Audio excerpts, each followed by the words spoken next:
এখানে 10-12টা ন্যায্য দাবি আর্টিকুলেটেড করা হয়েছে রংপুরের জনসভার জন্য।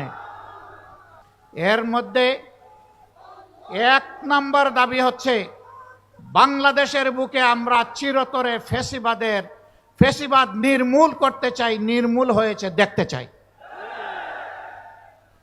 2 নম্বর দাবি হচ্ছে উত্তর জনপদের প্রিয় নেতা কলিজার টুকরা এটিএম আজহারুল ইসলাম দুঃখজনকভাবে ফ্যাসিবাদের হাতে তিনি বন্দী হয়েছিলেন।